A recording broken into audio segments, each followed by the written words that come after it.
Dans le cadre du programme de développement des partenariats et d'éducation en plaie et cicatrisation en Afrique, la Société française et francophone de plaie et cicatrisation a coordonné une mission au Cameroun en décembre 2015. Le docteur Romain Soumélé a créé en 2009 à Baleving, au Cameroun, un hôpital des plaies. Mwentsate, ça veut dire je te salue. Bonjour. Le Yemba, c'est la langue parlée dans le département de la Ménois du Cameroun, région de l'Ouest. Nous y sommes. On est dans la ville de Tchang et nous sommes donc à 15 km du village Baleving où nous avons implanté l'hôpital des plaies.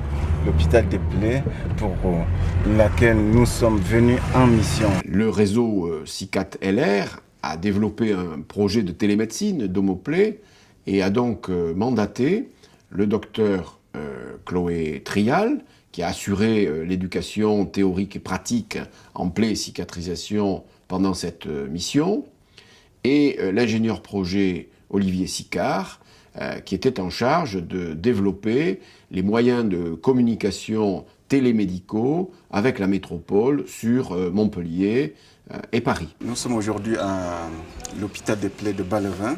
Grâce aux amis de l'Association médicale d'aide au Cameroun, on a pu créer cet hôpital des plaies qui aujourd'hui est opérationnel et compte à peu près 40 lits d'hospitalisation. Alors aujourd'hui, mesdames et messieurs, nous allons recevoir sur ce plateau deux médecins. Il s'agit du docteur Soumélé Romain, qui est le promoteur de l'hôpital des plaies de Baleving, et du docteur Chloé, qui vient de Montpellier. Dans notre pays et dans beaucoup de pays d'Afrique, on pense toujours que les gens qui ont des plaies chroniques ont reçu un mauvais sort ou bien eux-mêmes ils ne sont pas normaux. Mais sachez qu'en France, on n'appelle pas ça plaies inguérissables. On dit que ce sont des plaies chroniques. Des ulcères chroniques, parce que ça dure depuis des années. Alors, en fait, je suis venue apporter un modèle, si vous voulez, de fonctionnement, puisque c'est de cette façon-là que nous fonctionnons dans le sud de la France. Les patients ne se déplacent pas jusqu'au CHU de Montpellier, mais ils restent dans les hôpitaux périphériques ou dans le cabinet de leur infirmière. Et leur infirmière se connecte avec le centre expert à distance, par Internet. Au-delà de cette technologie de communication qui va pouvoir apporter l'expertise directement au centre de l'hôpital de Baleving, on leur a aussi permis d'accéder à une formation pour d'autres technologies en termes de cicatrisation. On est venu avec des appareils qui s'appellent des VAC, qui permettent de faire du traitement par pression négative pour accélérer la cicatrisation des plaies. Donc la télémédecine ne sert juste qu'à soutenir cette équipe qui est déjà en place et qui est au quotidien au lit du malade. L'expert qui est à Montpellier ne va pas faire le soin, ne va pas prendre en charge le malade, va juste donner son avis d'expert et ensuite transmettre les connaissances à l'expert qui est sur le terrain. Et c'est l'équipe de terrain, l'équipe qui est sur place, qui va devenir l'expert et qui va juste avoir un soutien pour pouvoir acquérir ses compétences. Et son potentiel de cicatrisation va être lié à son état vasculaire, c'est-à-dire est-ce que la plaie est sur une zone qui est bien vascularisée, est-ce que statut nutritionnel, est-ce que ce patient est bien alimenté, statut infectieux, est-ce qu'il a une infection. Ça, c'est les trois éléments qui peuvent être des causes de retard de cicatrisation, donc on va détailler chacun. Voilà. Vous entendez là ? Il y a un bon pouls, le pied est bien chaud, mais là il faut racler. Quand tu regardes, tu vois, tu regardes de très très près, tu vois le bourgeon un peu en relief. Et ça, c'est que le bourgeon, il est pas propre. Ça, c'est du bourgeon qui est un peu infecté, il est brillant, il est un peu trop gonflé. Donc ça, il faut racler. Le pied gauche a commencé en 2003. On a tout fait comme pansement, c'est resté grandi jusqu'à aujourd'hui. J'ai fait à l'UTM, j'ai fait des autres hôpitaux. Beaucoup d'hôpitaux. Là, je pense que le travail est bien avancé parce que l'équipe ici a su prendre en charge la cause des ulcères. Parce que greffer un ulcère, si on ne traite pas la cause, la greffe, elle ne marche pas. C'est ce que vous avez déjà vécu parce que vous avez déjà eu les greffes. Voilà. Ici, on a fait des pansements pendant 4 mois, une bonne détertion. On a mis en place les bandes pour l'insuffisance veineuse On vous avait fait de l'exercice aussi pour aider le retour veineux avec la kiné. Donc tout ça, ça va dans le même sens pour que maintenant, ça soit le bon moment pour faire la greffe et que cette greffe, elle tienne. Et que ça, on puisse cicatriser. Et ensuite, on mettra en place des mesures pour que ça ne recommence pas, que ça ne récidive pas. Donc on va vous expliquer les chaussettes, tout ça, une fois que ça sera cicatrisé pour que vous puissiez rentrer chez vous dans des bonnes conditions. On va regarder tout à l'heure ton pansement avec la caméra pour le montrer à un docteur qui est à Paris. D'accord? Donc là, on est en train de transférer toutes les informations pour que Sylvie Môme à Paris puisse se constituer un dossier afin qu'au moment de la connexion, vraiment la transmission soit optimisée sur une courte durée et qu'elle puisse nous donner son avis en direct. Elle a déjà un petit aperçu de la situation. Nous sommes ici à l'hôpital des plaies de Balvin au Cameroun dans le cadre du projet Domoplay pour expérimenter les connexions via les satellites. D'une part d'assurer une connexion sécurisée avec en l'occurrence notre centre expert de Montpellier pour nous connecter sur notre plateforme de télémédecine qui elle demande effectivement un accès sécurisé d'une part.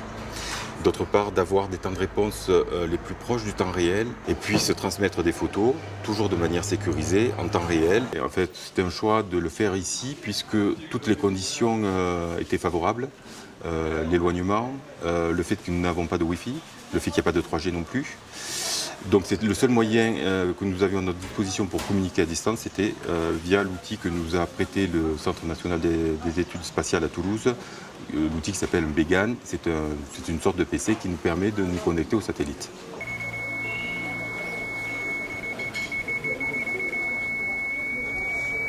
Je suis en train d'initialiser la connexion de la tablette avec la valise satellite, de manière à ce qu'elle puisse émettre suffisamment de débit pour la visioconférence qui va avoir lieu dans 5 minutes. J'ai paramétré la tablette pour ce type de connexion et maintenant je vais lancer l'application Domoplay qui est notre plateforme de télémédecine sécurisée. Donc nous sommes en direct de l'hôpital des plaies de Balvin. Vous la connaissez ? Ça va, merci. On se posait la question de mettre quelques jours de vac et éventuellement de greffer derrière. Mais je trouvais que le terrain n'était pas suffisamment propre pour mettre la greffe d'emblée. Donc voilà, je voulais votre aval pour ça. De quoi tu disposes comme greffe? Oui, greffe enfilée, c'est possible. D'accord. Et idéalement, compte tenu de la localisation, une greffe épaisse, mieux. Okay. Est-ce qu'il y a sur cette plaie, en haut de la plaie, vers le tendon d'Achille, est-ce que c'est un peu plus profond à cet endroit-là? C'est un petit peu plus creux. Alors je vais d'abord vous montrer Fabien, hop, qui est très content. Vous savez, le docteur de Montpellier qui lui dit bonjour et qui va regarder la plaie. Oui. Voilà. Qui regarde la plaie? C'est lui qui regarde la plaie. Oui, il est à Montpellier. De la France, on regarde votre plaie. Aïe. Donc là, vous voyez une ulcération qui est relativement profonde, qu'on a commencé à déterger hier. Donc on a déjà bien avancé la détertion. Et d'ici la fin de la semaine, je pensais poser un vac là aussi. Il dit, c'est quoi la petite ficelle à gauche? Ah, vous voyez, ça fait rire tout le monde ici, parce que moi j'ai posé les mêmes questions. Donc Romain vous répond. Ben, en fait, ici, tous les patients ont cette ficelle autour de la plaie, parce qu'ils pensent toujours que c'est un mauvais sort. Donc eux, ils mettent ça pour prévenir les mauvais sorts et traiter aussi spirituellement. Et là, je vous vois vous prendre la tête. Voici Chloé, voici Romain. Ok. Donc Romain, voilà. Bonjour. On est en direct avec Sylvie Môme. Super.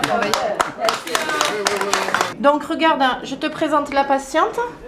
Je t'avais envoyé le dossier, donc il s'agit de Madeleine. Donc là, c'est à surveiller, voir qu'il n'y a pas de signe évident de dégénérescence. Oui. Oui, là, c'est très bien, je vois bien. À mon avis, si tu déterges, tu peux mettre du vac. Ok. Parce que là, à la curette, tu vas pouvoir retirer de la fibrine avec de l'axilo et tu pourrais mettre un petit coup de vac. D'accord. La connexion, je dirais, elle, technique, se fait très rapidement et peut se faire, si elle s'est faite ici au Cameroun, peut se faire n'importe où dans le monde entier. Je te dis que ça a été formidable. Voir qu'on est en train de faire un pansement et puis directement, on nous parle de ce qu'il faut faire après de l'Europe, ça a été formidable. Vraiment, c'est incroyable. Là, je ne pouvais même pas imaginer que ça pouvait exister, qu'un médecin se place de l'autre côté du télé, de l'autre côté de l'appareil, et soit en train de communiquer à des kilomètres exactement de l'autre bout du monde. Là, je ne pouvais pas croire, mais cette fois-ci, je me rends compte que moi aussi, étant à Bas-le-Vin, à l'hôpital des plaies, j'ai vécu des merveilles. Être capable de dire à quelqu'un qui est loin de l'autre bout du monde que voilà, voici telle plaie, comment peut-on faire? Et il apporte des solutions sans toutefois être présent.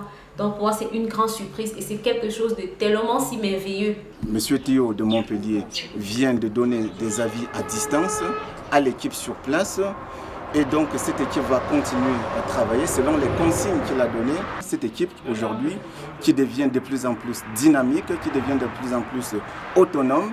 Et on souhaite d'ici quelques années faire des experts en plaie et des gens qui vont transmettre les connaissances que nous avons apportées de l'autre côté, afin que dans chaque région de notre pays, d'ici quelques années, il y ait un représentant, c'est-à-dire un référent en plaie et cicatrisation, comme ça se fait en Europe, c'est-à-dire mettre en place un réseau. J'espère que ça sera juste un début et qu'on pourra très rapidement, dans quelques années, vous donner vos diplômes d'expert en cicatrisation.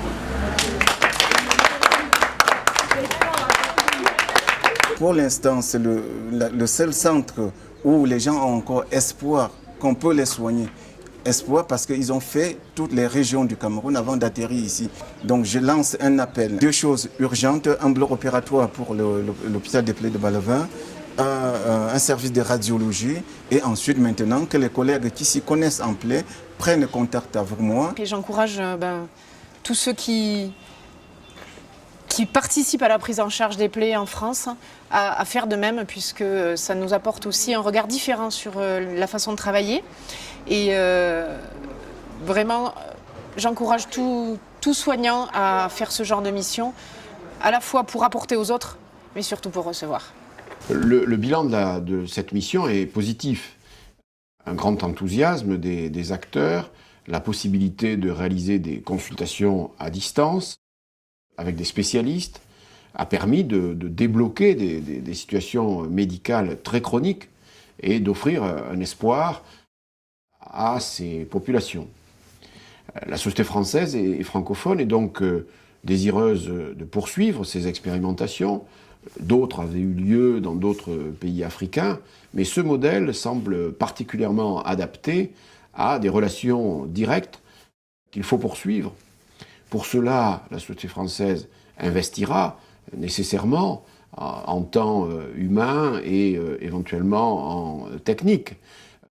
Mais il est nécessaire que des institutionnels, des pays concernés, des ministres de la Santé, des politiques s'impliquent. Oh, bravo,